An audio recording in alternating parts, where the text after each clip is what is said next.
Assalamualaikum students, I hope you are all well. Our today's discussion is about the preparation of physics for MTCAT. अब ये लोगों ने बात इतनी फैला दी हुई है कि फ़िज़िक्स बहुत मुश्किल है। मेरे टिकटॉक पर, इंस्टाग्राम पर इतने मुझे मैसेजेस रिसीव हो रहे हैं कि आप फ़िज़िक्स किस तरह से पढ़ें, फ़िज़िक्स इतना टफ लग रहा है हमें। तो आज के लेक्चर में हम लोग कुछ टिप्स एंड ट्रिक्स देखेंगे कि किस तरह से आपने फ़िज़िक्स को स्टडी करना है, किस तरह थ्योरी और न्यूमेरिकल पोर्शन को लेकर आपने चलना है और किस तरह से आपने MCQs की प्रैक्टिस करनी है। तो पहले आप मेरी ये बात समझ लें कि ये सब्जेक्ट बिल्कुल भी मुश्किल नहीं है जितना आप लोगों ने बना दिया हुआ है। It just required your practice. अब आप देखें, जो आपके MTCAT का पेपर डिज़ाइन किया जाता है वो मॉडरेट लेवल का, एवरेज लेवल का डिज़ाइन किया जाता है। ना ही वो बहुत ज़्यादा टफ होता है, ना ही वो बहुत ज़्यादा ईजी होता है। अब स्टूडेंट्स क्या करते हैं, टेंशन लेते रहते हैं, MTCAT है, पता नहीं क्या है। MTCAT का सर पे इतना सवार कर लिया हुआ है कि जब वो टेस्ट देने जाते हैं, जो वो उनको आता भी होता है, वो अटेम्प्ट नहीं कर पा रहे होते सिर्फ टेंशन की वजह से। तो इजी होकर जाए कि आपको जो आता है वो और किसी को नहीं आता, आप ही कर सकते हैं, इंशाल्लाह आप ही टॉप करेंगे। ठीक है, जब आप इस तरह से कॉन्फिडेंट होकर जाएंगे तो आप इजीली पेपर अटेम्प्ट कर लेंगे। तो फर्स्ट ऑफ ऑल हम लोग डिफरेंट स्टेप्स देखेंगे किस तरह से आपने फिजिक्स को लेकर चलना है। Number 1 step, theory and numerical ratio. अब आपका MTCAT का पेपर होता है 200 MCQs का, जिसमें से जो 54 MCQs होते हैं वो आपके फिजिक्स के होते हैं।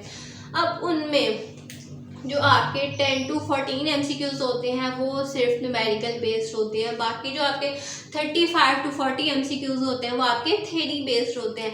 लेकिन अब स्टूडेंट्स क्या करते हैं, फिजिक्स है तो इसमें से न्यूमेरिकल्स आएंगे, केमिस्ट्री है इसमें से रिएक्शंस आएंगे, और थ्योरी को वो पढ़ते नहीं हैं, जिसकी वजह से न्यूमेरिकल्स तो वो अटेम्प्ट कर पाते हैं लेकिन थ्योरी में उनको प्रॉब्लम आती है। समटाइम क्या होता है, एज इट इज़ थ्योरी की स्टेटमेंट आई होती है और उनको याद ही नहीं आ रहा होता, ये तो इतनी आसान थी, काश ये पढ़ ली होती, सिर्फ एक टिक आपने वहाँ पर लगाना होता है, वो एज इट इज़ स्टेटमेंट आई होती है। ठीक है, तो आपने थ्योरी को भी साथ लेकर चलना और न्यूमेरिकल को भी, ये नहीं कि सिर्फ आपने न्यूमेरिकल की प्रैक्टिस करते जानी है। ठीक है, तो मैंने आपको इसकी रेशियो बता दी कि किस तरह से होता है। 10 to 14 MCQs न्यूमेरिकल बेस और बाकी 35 to 40 MCQs थ्योरी बेस्ड होते हैं। सेकेंड, सोर्सेज फॉर प्रिपरेशन, आपने कहाँ से प्रिपरेशन करनी है। अब बहुत से स्टूडेंट्स ने एकेडमी ज्वाइन की है, अब वहाँ पर जो आपको पढ़ाते हैं वो आप रजिस्टर पर नोट कर लेते हैं और समटाइम आपके कुछ पॉइंट्स मिस भी हो जाते हैं। तो आपने इस तरह से नहीं करना है कि आप सिर्फ नोट्स को अपने पढ़ें या सिर्फ आप नोट्स अपने याद करें।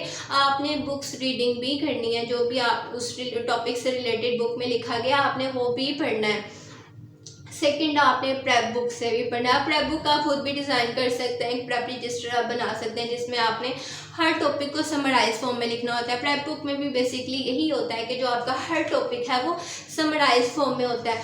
अब जब आप खुद से नोट्स बनाएंगे तो वो ईजी तो होगा आपके लिए, जाहिर सी बात है, जब आप खुद से लिख रहे होंगे तो आपको याद होता जाएगा, but it is time taking. So it's better कि आप कोई प्रेप बुक बाय कर लें, लाइक किप्स की प्रेप बुक बाय कर लें। इसके अलावा बहुत सी ऑनलाइन वेबसाइट्स भी हैं जो कि प्रेप लेक्चर्स और प्रेप बुक्स ऑफर कर रही हैं, लाइक टॉप ग्रेड अकेडमी है, वेक अकेडमी है।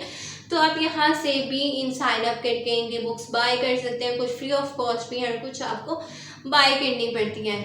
Third step, how to attempt और how to handle theoretical question. इसके लिए सिंपली आपने अपने नोट्स का प्रॉपरली ओवरव्यू करना है और साथ ही साथ आपने बुक रीडिंग भी करनी है। Fourth step, how to handle और how to solve numerical based questions. अब इसके लिए आपने क्या करना है, एक तो आप इस तरह से कर सकते हैं, जो सभी आपने टॉपिक पढ़ा उससे रिलेटेड जो फॉर्मूला होगा वो आपने रजिस्टर की एक साइड पर लिख लेना है, या आप एक फार्मूला शीट बना लें जिस पे आप फार्मूला लिखते जाएं। सेकंड, आप क्या कर सकते हैं, अपने बिजी स्केड्यूल में से आप 1 आवर निकालें जिसमें जो सी भी आपके टेस्ट में टॉपिक्स इंक्लूड हैं उनमें जो से फार्मूलाज आ रहे हैं वो आप एक दफ़ा ही फार्मूला शीट पर लिख लें। जब भी आप फिज़िक्स पढ़ना स्टार्ट करें, बेशक आपके टॉपिक से रिलेटेड वो फार्मूलाज नहीं है, लेकिन आप फिज़िक्स स्टार्ट करने से पहले उस एक पेज का ओवरव्यू कर लें। जब भी फिर इस तरह से क्या होगा, फार्मूलाज आपको इजीली याद होते जाएंगे, आपका जो ब्रेन है वो उसको एब्जॉर्ब कर लेगा। ठीक है, तो इस तरह से आप कर सकते हैं। इसके अलावा जो कांस्टेंट वैल्यूज़ हैं लाइक h/c की वैल्यू है, ac की वैल्यू है, वो भी आप रजिस्टर की बैक साइड पर या एक फार्मूला शीट की बैक साइड पर मेंशन कर लें। तो कांस्टेंट वैल्यूज़ भी याद करना ज़रूरी होता है।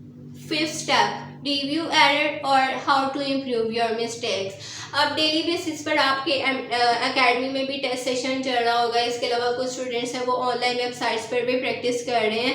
इसके अलावा मैंने भी MD-CAT टेस्ट सेशन स्टार्ट किया है इंस्टाग्राम पर। अगर आपने ज्वाइन करना होगा तो सिंपली आपने इंस्टाग्राम ID पर DM कर देना है। आपको स्क्रीन पर मेरी ID शो हो रही होगी, यहाँ पर आपने मुझे मैसेज कर देना और आपको मैं सिंपली ग्रुप में ऐड कर लूँगी। अब यहाँ पर बात क्या हो रही है कि किस तरह से आपने अपनी मिस्टेक्स को इम्प्रूव करना है।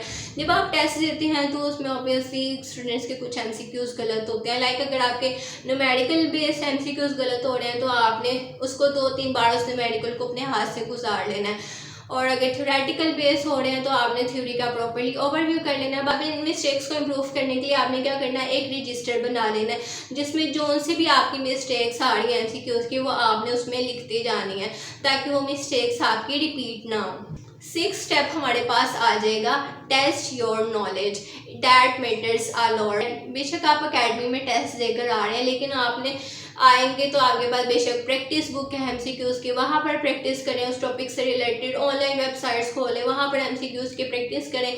अब ऑनलाइन वेबसाइट्स पर तो टाइम दिया जाता है कि आपने इतने टाइम में इतने MCQs सॉल्व करना है। फॉर एग्जांपल 10 MCQs हैं तो उसके लिए वो 10 मिनट्स ही देते हैं। 10 मिनट्स के बाद वो वेबसाइट बंद हो जाती है और आपका रिजल्ट आ जाता है।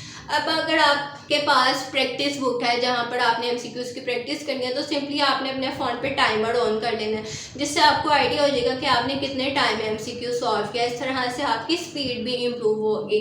7th step, 1 night study before exam. अब इसमें आपने क्या करना है, अपनी सिंपली फार्मूला शीट्स का प्रॉपर्ली ओवरव्यू करना है, कांस्टेंट वैल्यूज़ का ओवरव्यू करना है, जो आपके शॉर्ट नोट्स होंगे आपने उनका ओवरव्यू करना है।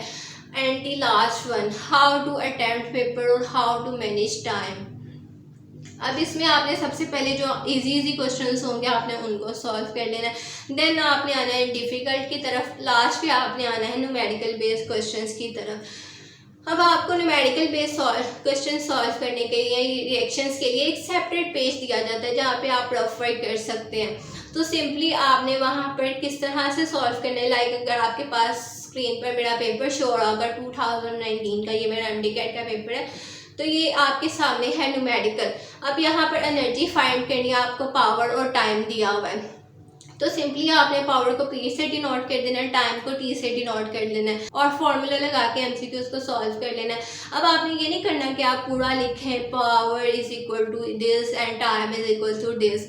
सिंपली आपने सिंबल से इसको डिनोट कर लेना। जब आपके सामने सिंबल्स आ रहे होंगे ना तो आपको इजीली माइंड में फॉर्मूला क्लिक हो जाएगा कि हाँ इसका तो ये फॉर्मूला बनता है, यहाँ पे ये फॉर्मूला अप्लाई होता है। So that's it. फिज़िक्स इतना बिटर सब्जेक्ट नहीं है जितना आपने बना दिया हुआ है। ये जो बिटर डिश है इसको स्वीट डिश में सिर्फ आपकी प्रैक्टिस ही कन्वर्ट कर सकती है। हाँ, माना मुश्किल वक्त है पर लड़ने की ताकत कम ना है। हाँ, माना मुश्किल वक्त है पर लड़ने की ताकत कम ना है। अगर हौसलों में उड़ान है तो सब आसान है। Best of luck to all. अगर आपकी कोई भी क्वेरीज है तो सिंपली आप मुझसे कमेंट सेक्शन में पूछ सकते हैं। जज़ाकल्लाह।